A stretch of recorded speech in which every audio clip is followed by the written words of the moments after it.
Hey everybody, Feldy Games here, bringing you with a brand new video here. Today we're going to be discussing a little bit about Qliphorts, the bane of everybody's existence. I'm going to be talking about particularly how to side against them, because not very many people actually know how to side against them, which is kind of strange because there's a lot of options. I mean, 18 is a pretty good amount. So what the deck revolves around is getting two particular cards out simultaneously. One for setup and one for the actual game winning. This card and this card. Um, these two are the bread and butter of the deck. I'm going to talk about this card in a second, and I'm going to be discussing this card. But what cards could you potentially set against the deck in general? Well, the deck revolves around getting a scale out. So, cards that destroy back row will be pretty sufficient. Cards like MST and Night Beam will be great again. Will be at least great tech cards for them. Some people are still main decking this, so they're a little bit good there. But what cards can you really main or really side that would make this that would kill both problems? Because these two only kill one card. Well, Spell Shattering Arrow is a pretty efficient card. It destroys all face-up spell cards, since pendulums still count as spell cards while in the pendulum zone, and then it deals 500 damage for each card, for each of them.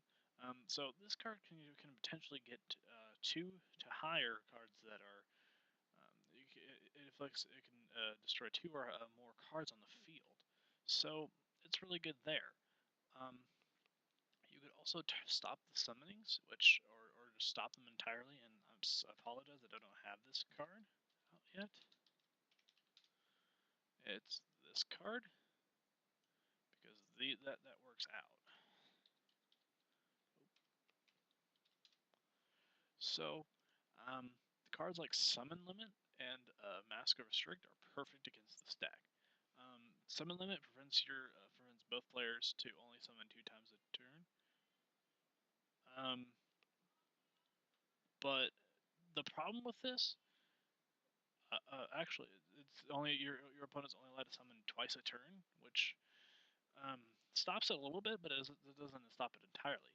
This card is what's going to make this deck a little bit better, or a little bit worse, because your cards can't be tributed, which means they can't get this card out if they can't tribute. So it shuts that aspect down. You could try this card out, which means nobody can special summon, but that card can be a little cost effective if you're special summoning as well. Fossil Dyna, people think this is a good decision. I disagree, because it's not that hard to run this thing over. If it was better, sure, I would definitely go for it. Solemn Warning is definitely great for not just getting rid of the special summons, but it's good to getting rid of this card as well. You're going to want to get rid of this card too. Another card that I see that could be there are 2 cards that I can see with a lot of potential with this deck. Force Back, which when a monster is normal summoned or flipped, and you can negate it and return it to the hand. And this card, when a monster would be summoned, tribute 1 monster, negate the summon, and if you do, destroy that monster. So for the cost of a card, which really isn't that much, depending on the deck, it could plus you. You can destroy this guy, which is fantastic. You could also do that with Blackrow and Heaven, but you can't destroy this card with Blackrow and Heaven. But you can definitely stop them from special summoning a monster that turn. Same thing with this card. It's okay. The cards you might also want to try to run is cards that discard. So cards like Drastic Drop Off and Drop Off itself. When your opponent draws for their normal draw phase, they have to discard that card immediately. This could be game breaking, because it could be anything.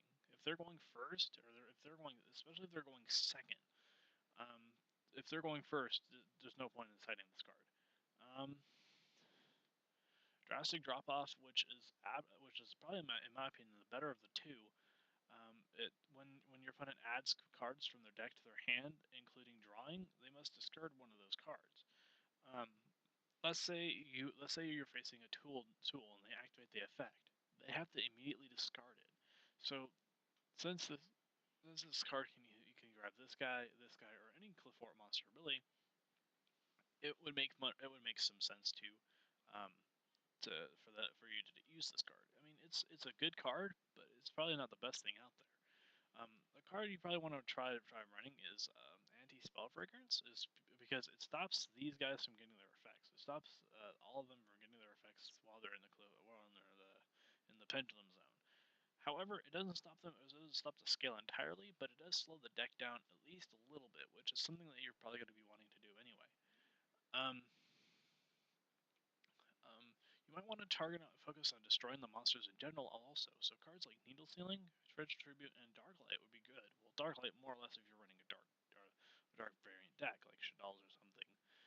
But this card, I can see this coming back for a little bit longer, mostly because the card is fantastic. When there are 4 more cards on the field, destroy all face-up monsters. So essentially, if your opponent doesn't destroy the monster on your side of the field, you just activate this card and you destroy their entire play. Sure, they might have like 2 or 3 more cards to summon those, but one of them is most likely a killer. So they're probably not going to have the ability to summon killer since they can only summon 2 of the monsters. Torrential Tribute is good for obvious reasons. When your opponent summons a monster, when a monster is summoned, it destroys everything. Darklight requires a tribute of a monster with 1500 or more attack, which in some decks isn't that bad. But it destroys all monsters that were special summoned that turn. So what do you have here? Well, let's say if your opponent is activating this card, then completing the scale, special summons like Genome or something like that, this guy and this guy, and then you just activate this card, trading a dark monster, which can be again beneficial depending on what you're playing, and then destroying everything. So at the cost of 2 cards, you're destroying up to 3. Um, the deck in general, though, let's discuss the deck in general. The deck really involves the pendulum zone. So if you could find a way to stop the pendulum zone, which apparently it seems to be none at the moment, um, go for it. Currently, Backrow Destruction will probably be your best option for at least a little while. There's probably going to be a card or two somewhere down the line that prevents pendulum zones from being used at least for a turn. So if we can hope for the best there, we could probably work with that.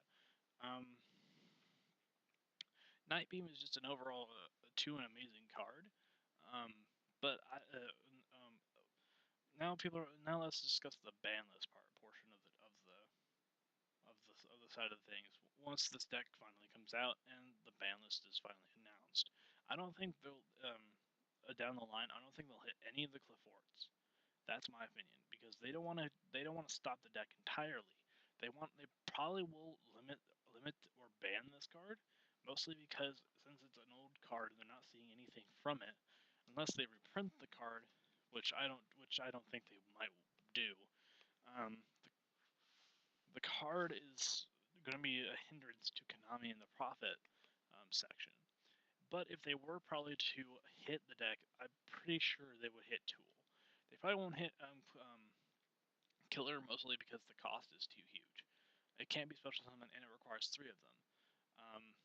If this card gets knocked down to 1, that would be great because the deck would probably be a lot slower and a lot more conservative with their tool.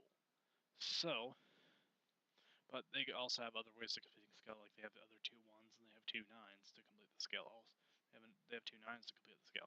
So they don't necessarily need this card to complete the scale anyway. It's just really effective. Um, um, so now people are going to discuss what about the equip spell. The equip spell really isn't that threatening. It just adds a Qliphort card to your hand, which again you can stop, and plus this card wrecks it really hard.